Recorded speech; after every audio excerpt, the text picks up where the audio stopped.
So, good day, everyone, and welcome to ChildLine's webinar, which is titled Viral Staying Safe While Staying Relevant on Social Media, Addressing Dangers and Risk of Social Media. My name is Aaron George, and I am one of ChildLine's outreach officers, and today I'll be the facilitator for this particular session. So, jumping straight into the PowerPoint presentation, uh, let's do a quick overview of what you can expect from this webinar. This webinar will raise awareness about ChildLine's child protection services. In brief, we're also going to identify personal details that Facebook may ask users to share after joining the platform. We will also review settings that can be adjusted to protect children from inappropriate profiles, pages, or sites. We will do an introduction to the TikTok social media platform. We will identify personal details that TikTok would ask users to share after joining the platform. And we will also identify behaviors and emotions that persons may experience as they continue to cope with the COVID-19 restrictions and stressors, with a particular focus on social media as a tool for coping. We are also going to discuss why and how social media is able to capture the attention of children and youths. So here's a very brief promotion of ChildLine services. If you need any additional information, you are free to contact our helpline at 800-4321 or 131. It is available 24 hours a day, 7 days a week, 365 days a year. We also have the My ChildLine app, which is available at the Google or on the Apple platforms. We have web chat, which is available through the My ChildLine app or our website, which is childlineTT.org.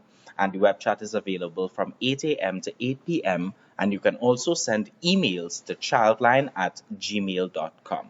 Don't forget to follow us on social media, Facebook, Twitter, and Instagram at TT Childline for Facebook and Childline TT for Twitter and Instagram. And you can also check out our YouTube channel, which is ChildLine Trinidad and Tobago.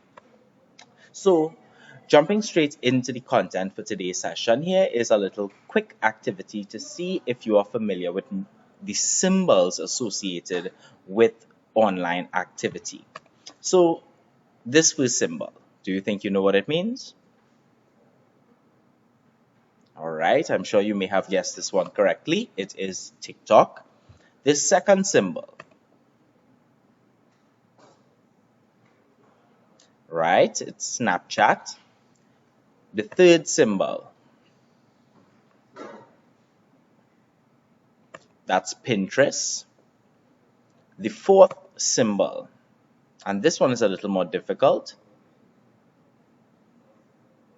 it's called Bottom, and it's a social media platform similar to WhatsApp and so on, where you can message persons, you can send photos, you can send videos, you can have a profile photo and so on.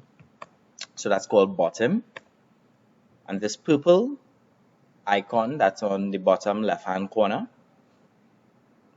this is called Viber, very similar to WhatsApp, where you can call persons for free, or other persons who have the app, you can call them using the app. You could also video chat them and send instant messages. And this final symbol, so many of us may think that it is WhatsApp. It is not WhatsApp. This is actually iMessage or iMessenger. Yes. Now, children and youths have been born and raised in a digital era. There are many benefits of social media, and being active on social media almost becomes a prerequisite for being a young person in today's day and age. It is very unlikely that as time goes by, social media will lose its appeal.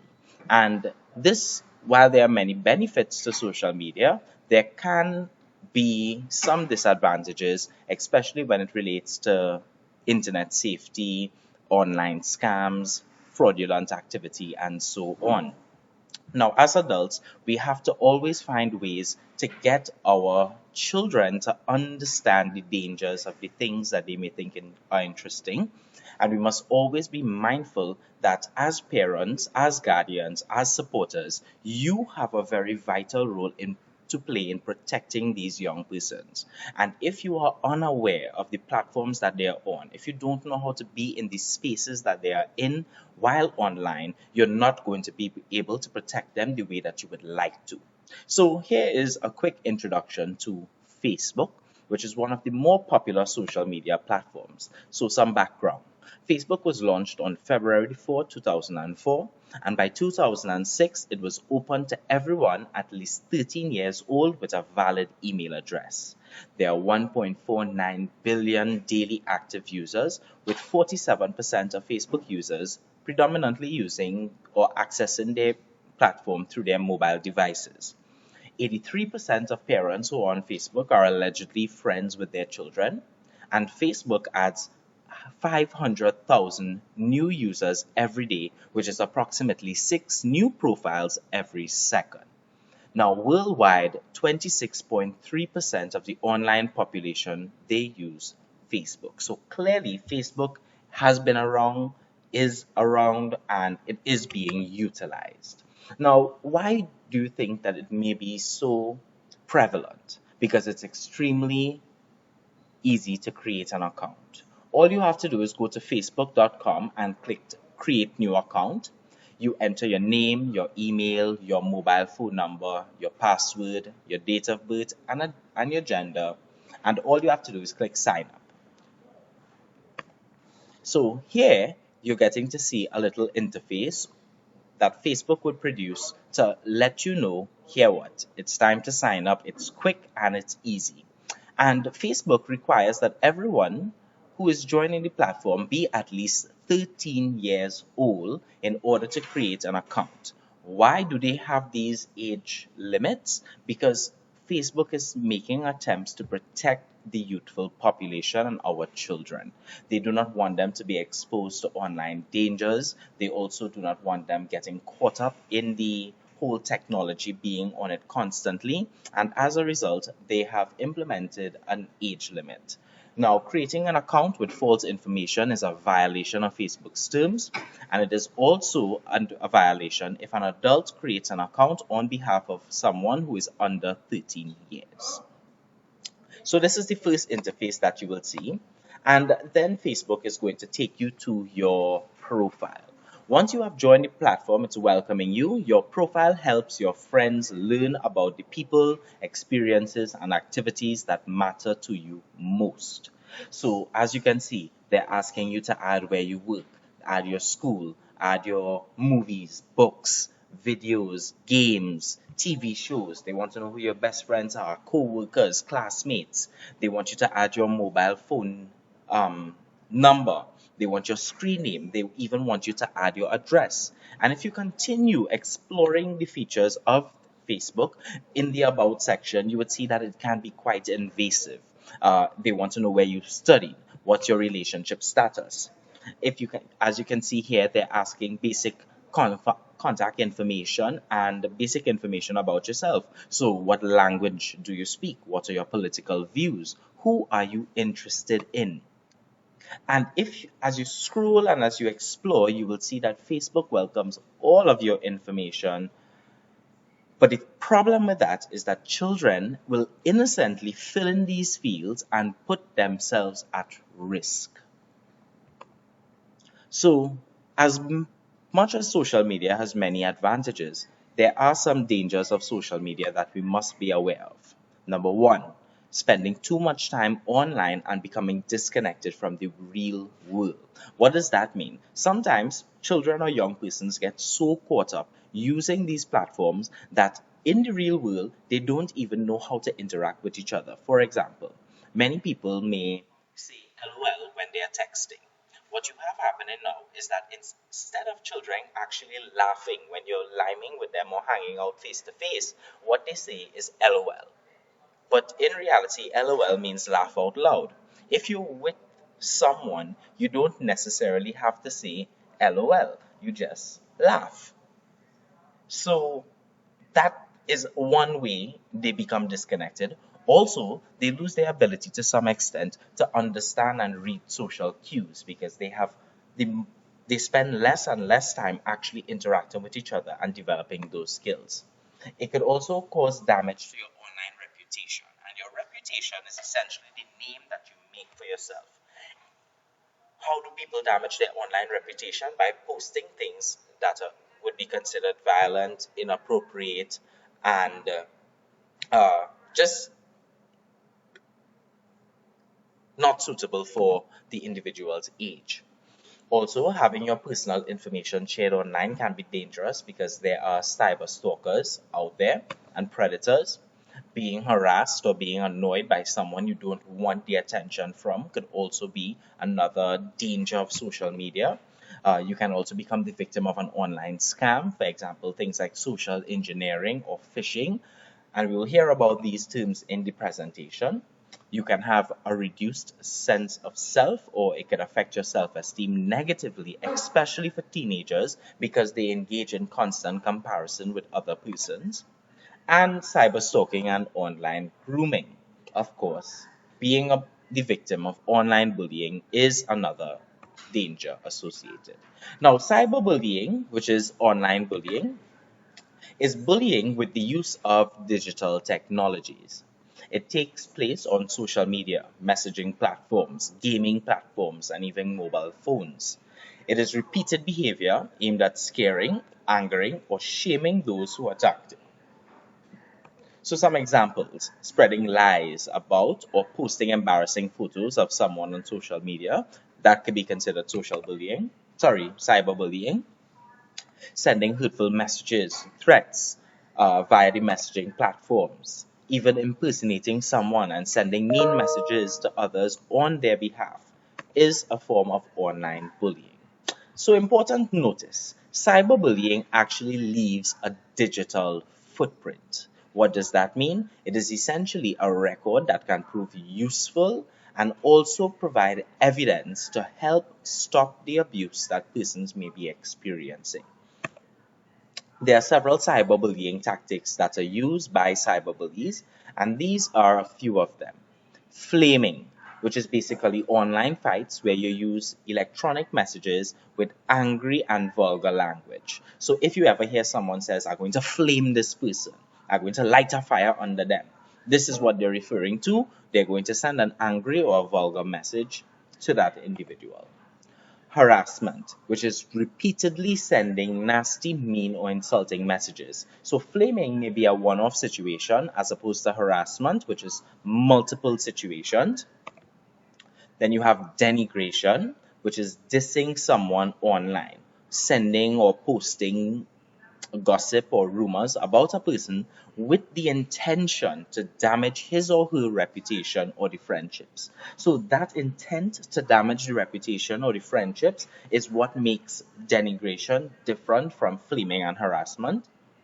Impersonation is where you pretend to be someone, where you can either post inappropriate material on their profile in order to get them in trouble or to damage their reputation as well. So, for example, if you put your phone down on the table in school and someone picks up your phone and goes into your social media account because it was logged in and they posted something inappropriate, it will look like if it was your phone, it like that it came from your phone or that it was you who posted that particular image, when in reality it would have been your friends. But everyone else is going to think that it is you. So that's impersonation.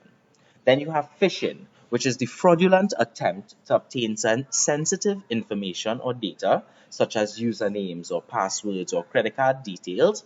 And you do this by impersonating someone who you consider to be a trusted entity in digital communication. So, let me give you an example. Let's say the one day you're at home with your grandmother and she receives a call from a quote unquote banker that says, "Hi, good day, ma'am. I am Aaron George from so and so, and I work at this particular bank. And we're currently doing updates to our systems, and in order to provide you with the update to your account, we need you to give us your username, your password, and your credit card information so that we can process it and X, Y, and Z." And Granny might say, "Okay, no problem, they called for the update, and Granny offered all of the information, and the persons used her information to steal or take things from her, to swindle her out of money or something of the sort. Outing. This is where you share someone's secrets or embarrassing information or images online. You also have trickery, which is where you talk someone into revealing secrets or embarrassing information and then you share it online. So, for example, you tell someone, tell me something embarrassing about yourself, and I will tell you something embarrassing that I did. And you told the person to go first, and when the person sent it, you screenshotted their post or their comment to you or their message to you, and you posted it online. That's trickery, and that's also not nice. And you also have exclusion, which is intentionally and cruelly excluding someone from an online group. So let's say you're in an online classroom and you remove someone, one of the participants, so they're not able to access their school content. And also we have cyber stalking, which is repeated intense harassment and denigration that includes threats or creates significant fear. So there you have it, 9 legal challenges or nine dangers associated with online activity. However, we must be mindful that legal issues are still very much a part of this picture. Cyberbullying is not to be handled lightly and it can quickly become a serious problem.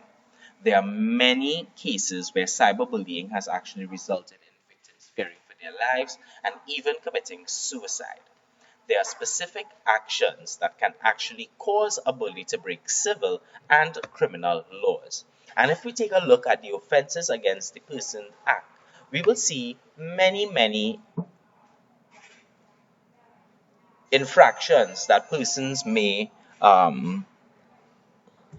commit, so to speak. So, number one, we have defamation of character, which is where someone publishes a false statement about a person that can damage his or her reputation. So, they lie and they say something about you that is not true, and they post it onto your platform with the intent to damage the name that you have been making for yourself. You have the invasion of privacy with specific regard to public disclosures of a private fact. So this is where someone publicly discloses a private fact. So it's true, whatever the person is saying, it is true, but they disclosed it to the public under conditions that would be highly offensive to a reasonable person. So let's say someone went into your bag and found your medical records and posted it online, they will definitely be considered, that will be considered, sorry, an invasion of privacy, where they now have disclosed publicly private information, which is your medical records. You also have the invasion of personal privacy in a false light, which is where publicly someone's information is disclosed and it places them in a false light. So let's say the person went into your bag and they saw that you had an envelope with the that was addressed to Port of Spain General Hospital, and they went and told everyone that you had cancer, or they posted it online. Yes, they did see that you have something from Port of Spain General Hospital, but at the same time, that was really a job application that you were having that you had in your bag to submit. They just saw that you had the hospital and they assumed that maybe something was wrong with you, and because of that, they went and shared that information, that false information, with others based on what they saw. You also have the intentional infliction of emotional distress. And this is where someone's intentional actions are outrageous and intolerable, and they have caused extreme distress for individuals. So let's say they threatened you and told you don't sleep at night because they're coming to blow up your house or something of the sort. That could make you and your family feel very uncomfortable. And again, like I said, you can see the Offences Against the Persons Act for more information. Now, this is just an article that is highlighting the fact that right here in Trinidad and Tobago, there is a branch or an arm of the Trinidad and Tobago Police Service called the Cybercrime Unit that is they are active and they are reminding the public that online bullying is not to be tolerated and not to be engaged in. There are consequences where persons may be liable to pay a fine of up to $2,000 or spend 6 months in jail. So you're free to pause this recording at any time to have a read of the article if you wish.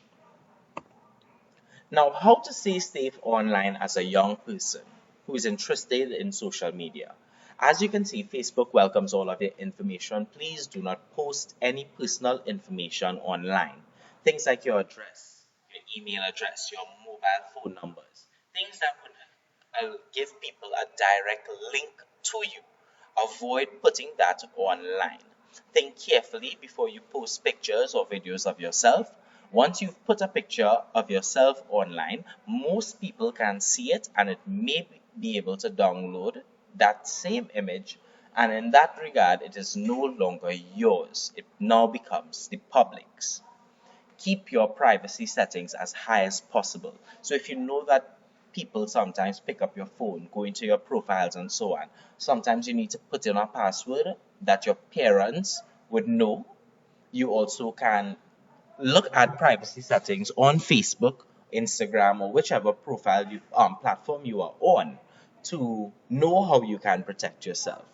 Also, never give out your password unless it is to someone you trust. And when I say someone you trust, we're talking about your parents or your guardians. And don't befriend people that you don't know. Anyone can pretend to be anyone online. Anyone can do it.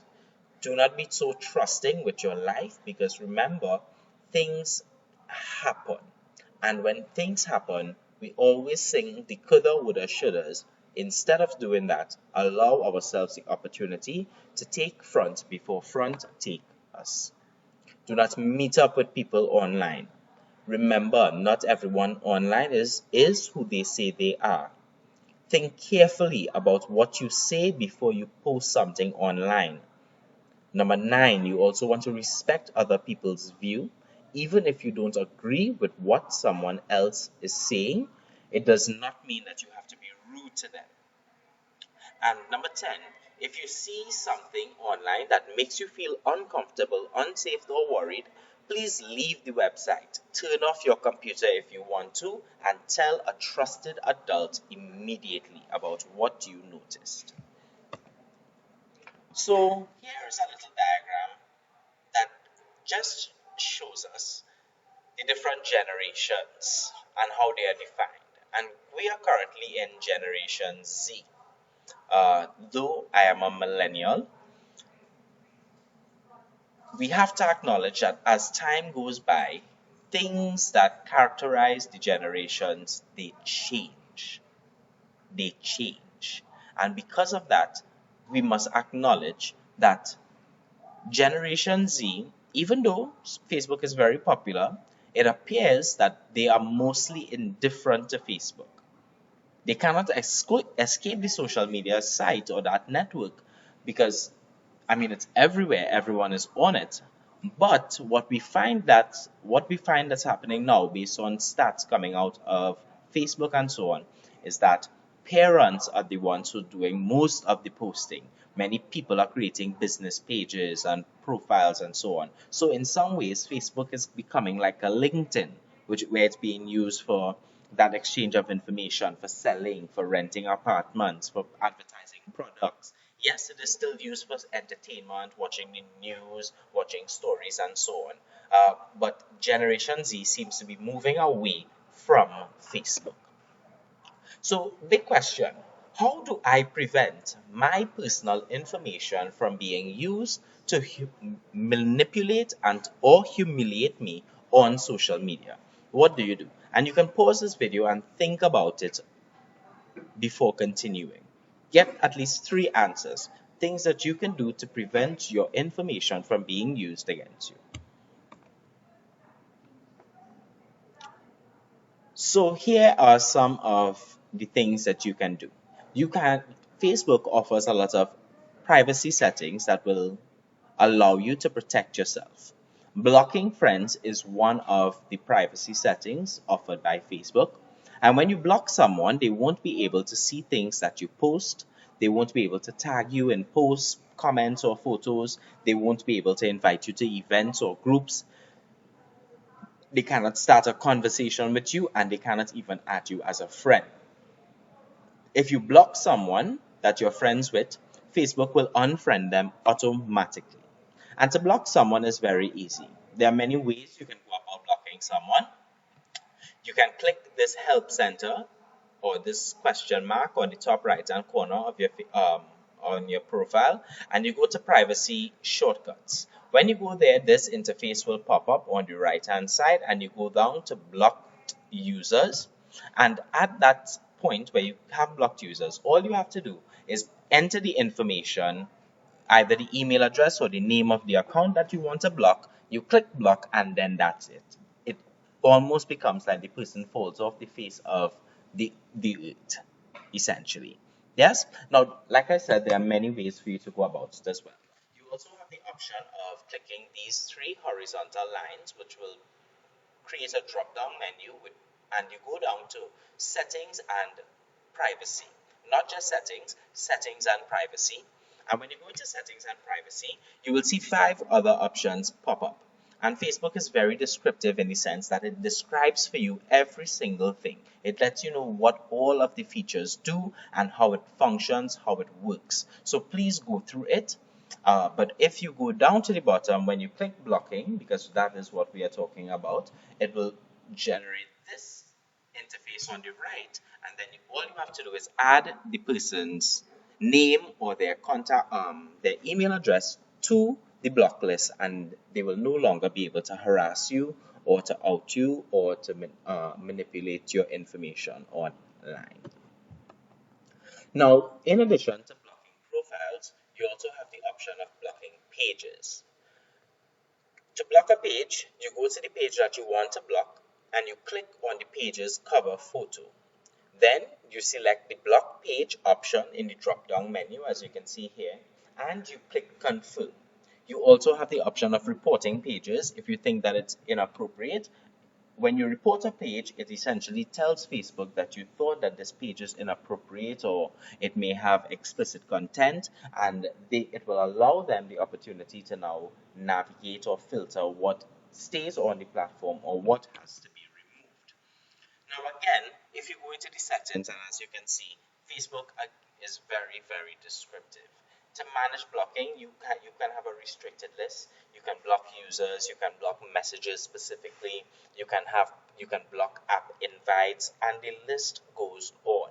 So it is a matter of being able to explore the platform and check out what features they have.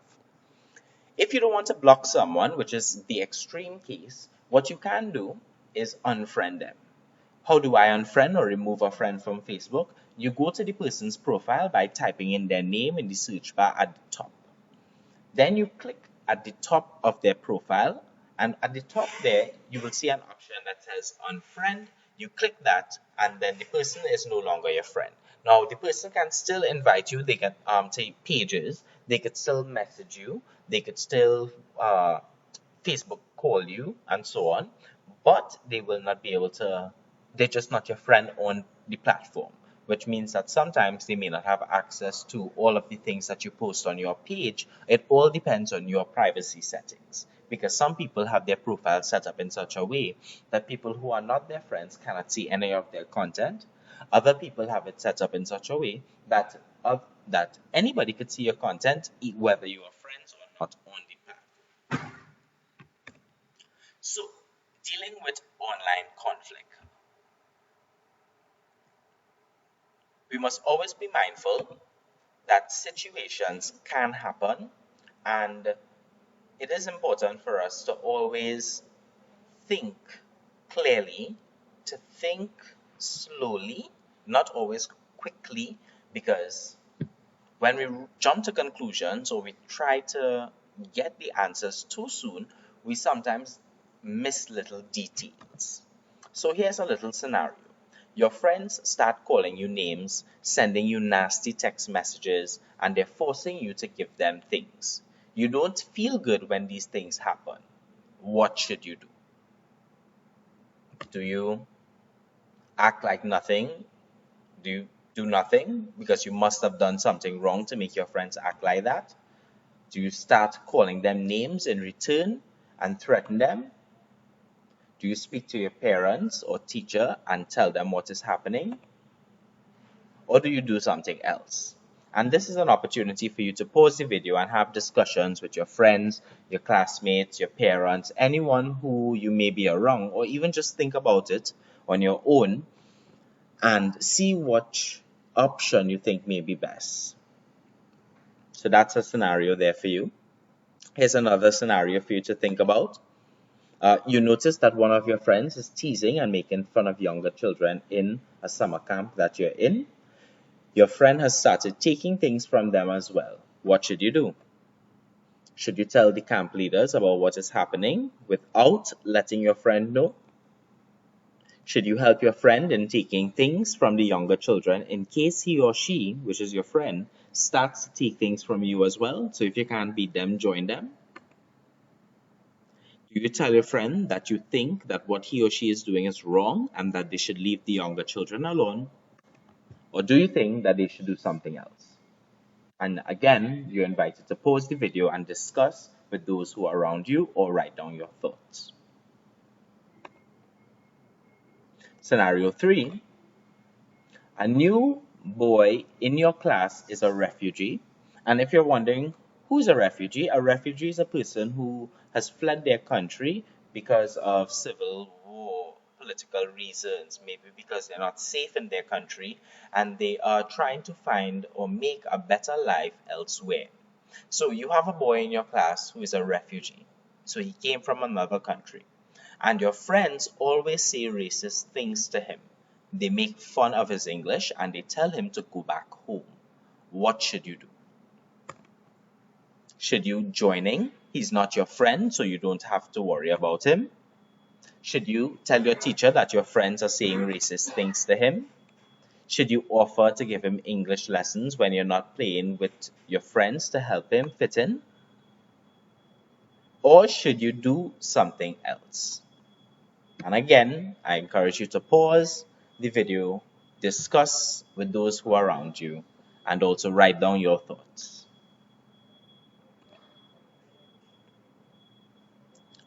So now we will be moving into the TikTok social media platform.